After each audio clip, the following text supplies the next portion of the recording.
Ang mabuting balita ng Panginoon ayon kay San Mateo.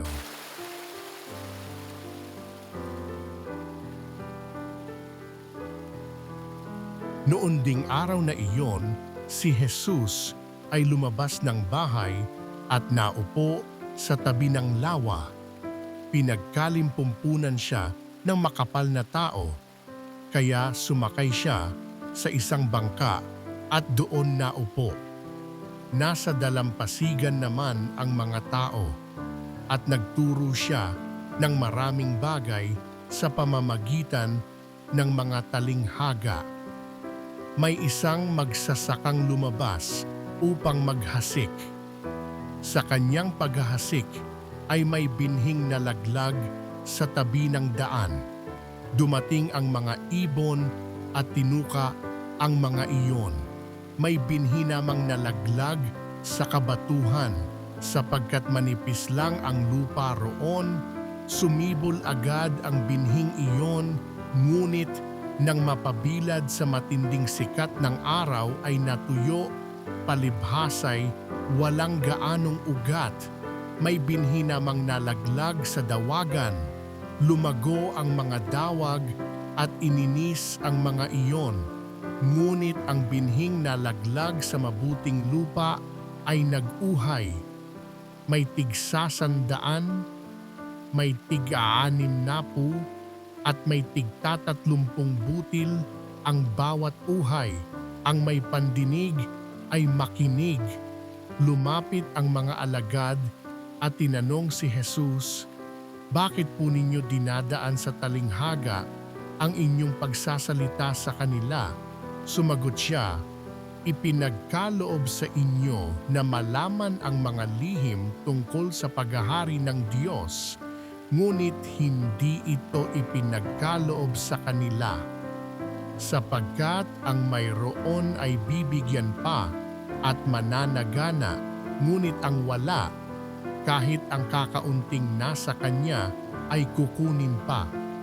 Nagsasalita ako sa kanila sa pamamagitan ng talinghaga sapagkat tumitingin sila ngunit hindi nakakikita at nakikinig ngunit hindi nakaririnig ni nakauunawa." Natutupad nga sa kanila ang hula ni Isaias na nagsasabi, "Makinig man kayo ng makinig, hindi kayo makauunawa, at tumingin man kayo ng tumingin, hindi kayo makakikita. Sapagkat naging mapurol ang isip ng mga taong ito, mahirap makarinig ang kanilang mga tainga, at ipinikit nila ang kanilang mga mata. Kung di gayon, di sinsanay nakakita ang kanilang mga mata, nakarinig ang kanilang mga tainga, nakaunawa ang kanilang mga isip, at nagbalik loob sa akin, at pinagaling ko sila," sabi ng Panginoon.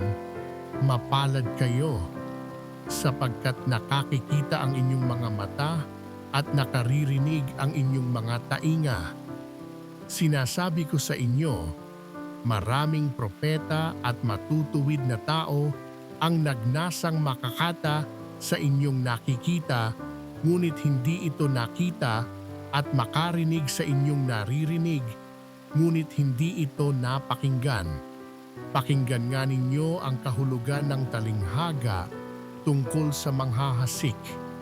Ang mga nakikinig ng salita tungkol sa paghahari ng Diyos, ngunit hindi nakauunawa nito, ay katulad ng mga binhing nahasik sa tabi ng daan.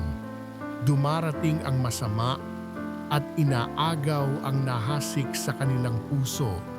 Inilalarawan ng binhing nahasik sa kabatuhan ang nakikinig ng salita at masayang tumatanggap nito kaagad, ngunit hindi ito tumitimo sa puso nila, kaya't hindi sila nananatili.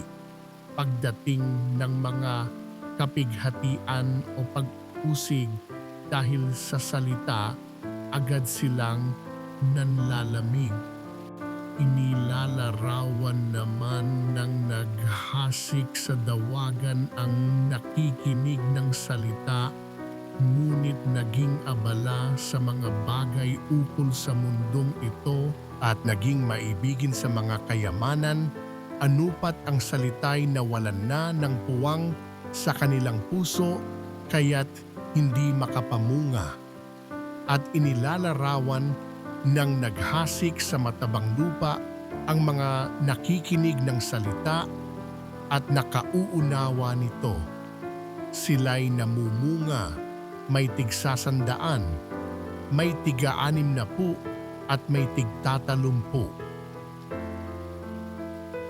Ang mabuting balita ng Panginoon